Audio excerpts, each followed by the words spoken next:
Kelly Langton, and I'm an actor today, and I also co-wrote the piece. It is about a moment when you realize a former partner, or like somebody that you had an intimate relationship with, who you don't have anymore for whatever reason. You know, you think, oh, I could just go to this coffee shop and it'll be fine, and then something reminds you of them. It was sort of how when you're untangling from a person, they pop up everywhere, even when you don't want them to.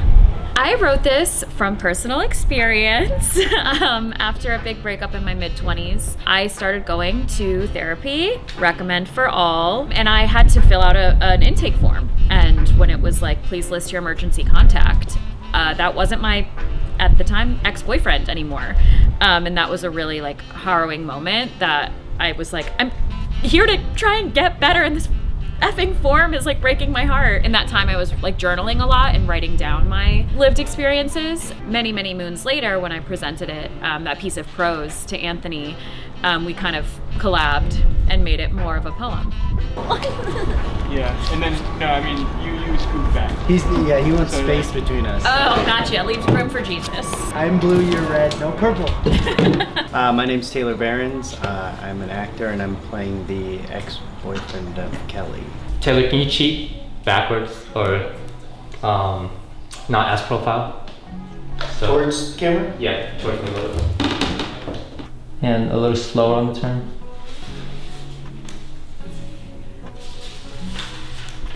So basically the ex-boyfriend is gonna sit and reading a book. The idea is the noise of turning a book is so loud in an empty room that it reverberates. So we're having the ex-boyfriend flip the page, but his face is not in the shot. He is like a ghost. When framing up a shot, I think about the framing, the colors. So we're going for like a more minimalistic white and floral. With the walls kind of cream, everything is kind of cream or white. Wardrobe is white with blue florals. Even the pencil is white with blue patterns on it. Thinking about the colors, seeing what fits in the frame and what fits for the video. I'm Nick Massey. I'm the cinematographer on this one. When I spoke to Anthony, he kind of wanted it to be based in realism, just kind of lit by the outside, just like kind of daylight. You know, I kind of just like took the visuals and kind of tried to be in her mind, and so visually I think like she has like a very like soft view of things. So I'm super abstract and metaphorical, at least when I'm writing poetry. And so I wanted to use a lot of these like sweeping metaphors in more soft, less explicit language. And Anthony has a more literal and direct and explicit writing style. I think we married our visions in what ultimately we're creating here. It was really easy to work together and be like, I don't like that, or I don't get that, what do you mean? And it was fun to work with a friend. My walls are generally yellow, and we wanted to have like a blue, teal, gray kind of color scheme. So we bought these wallpapers on Amazon, these chairs also on Amazon, and we kind of picked out the color.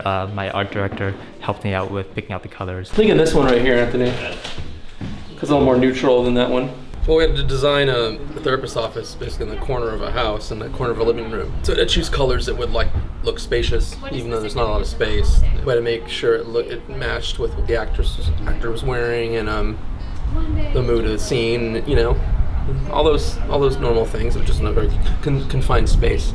I don't know, this Like feels you're like good, a very like grown-up aesthetic, and it's like she's trying to like...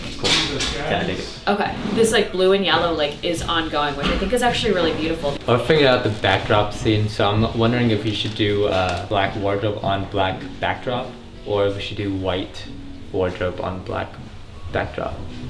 It's like a tongue twister. Black backdrop, black t-shirt, la la la la. Should we tie it and then bun it, or do it at the I think tie it first. Yeah, maybe we just do like top and bottom mascara, or just top mascara and almost like no color. You know, that it's just like literally just my skin and eyes. I don't know. I just don't know how to talk makeup terms. literally have no clue. Because this was like a slice of life of a person who was just mostly moving about the world by herself, not being seen, we had to do no makeup. We would just change my hair based on like what I was doing. If I was coming home from work, or if I was just chilling at home, or if I was trying to look more pulled together. Mel works fast and very efficiently. It's funny, like what the makeup that you wear in your daily life, like how it translates to screen is really, can be really dramatic. So if you think like, oh, just put on some mascara, on screen you look like you're all glammed up.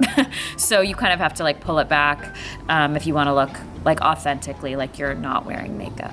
The setup's hard to explain because it's a little more abstract versus like a more grounded scene or a more realistic scene is a little easier to pull from life and be like, this is what it is. The best way I explained it was if you were sitting down and someone were to paint a portrait of you, that's the look that I'm trying to go for. So it's like really posy, but abstract posy. And that's why she looks like straight hair with a bun instead of a more natural look. Kelly, can we start you on your 1 is profile and then on 2 it's straightforward? Yeah. Taylor, let's scoot you a little to your right. A little more. It's going pretty well. We're pretty on schedule. And we're just popping off a lot of shots now. That's why I'm like, is having good posture actually good? 'Cause whenever know, I 'cause it do, it hurts. hurts my back. I know. Good to see you. Good to meet you guys. Good to meet you too. Bye. Bye. Hi, I'm Sharyu, and I'm a PA on set today. This morning I showed up on set today. I helped a little bit with art department, setting up some wallpaper and different things like that, helping assemble furniture. I did a quick lunch run, and then I tried to make myself as helpful as possible across departments. Today was my first time being a PA, and so I think one of my big learning moments was like, there's a reason that there are skilled or trained people doing each thing on set, and so making sure that you're being helpful in a way that is helpful to everyone and not slowing down any process. So there was a really cool shot that we did where the camera is behind a plexiglass and it shoots a close-up of Kelly, our actress. And so she's painting her painting and we see the broad brush strokes. Her outlet is this painting and it's supposed to just symbolize like the relationship, what the character felt in the relationship. And it's a way for her present self to express and let go of the relationship that she was in. At least for me, like creative outlets are a way for me to understand myself better, kind of understand my situation, and I wanted to do that in a visual form, so I think colors, painting is a good way to express that and let go of things or work things out in a person's life. Sometimes what I like to do is take colors that are natural to an extent and then saturate them a little bit to make them a little bit more cinematic. I did that with the yellow as if it was a street light in the bedroom, and with the green in the bathroom as if it's a fluorescent light that's like not great. With the moonlight coming in, it's a little more blue than it naturally would be, but it's more cinematic. Motivation is very key when you're shooting because people need to know where light comes from. There wasn't a point where there was light coming from a source that wasn't a natural source or could have been a natural source, where the window was shown the yellow light coming through. If I didn't have the window in there, you would think that this is just a yellow scene for no reason. I'm Ryan Vergara. I'm doing lighting. I'm pushing the dolly, just jumping in wherever anyone needs help. Yeah, Nick is great. He's definitely someone that you can collaborate with. Like, he's super on board with bringing someone in and teaching you things behind the camera, even though really your job's like helping out with the lighting. I think the most interesting aspect of it is just working as a team and waiting for your moment to really jump in and provide for the entire set. I think it's a super cool project. I mean, I've never been a part of like a visual poem, and the storytelling has been really cool to be a part of and watch because the emotions are so small, but also so deep. Acting to nothing is definitely challenging, to not have like a scene partner or a piece of information revealed to you and you have a response to it.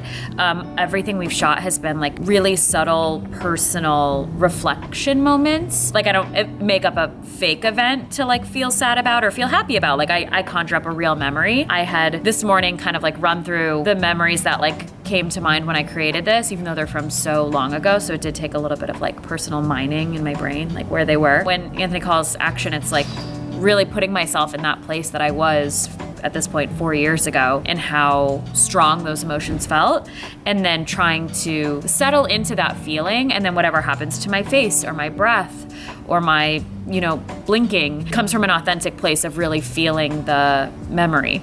I almost prefer smaller productions to an extent because the passion and the creativity really is synergized through like the small community and team that is working on it. When there's a big crew, sometimes there's just like people who don't care about what you're doing and they see it as another job. Today I think everyone was cooperating really well and like creatively thinking about what we were doing, and that's something that you don't get a lot on the big sets. What's so cool about working like on a set with friends, or at least like people you know or that you're comfortable with, is it's so like freeing because you can just be yourself. The people I work with, most of my friends, so I just like to hang out with my friends, and we all kind of know and kind of are on the same page already, so it makes things super easy. So honestly, just get people who understand you and get people who you like to work with, and your shoot would be so easy. That is a wrap for Emergency Contact. Yeah.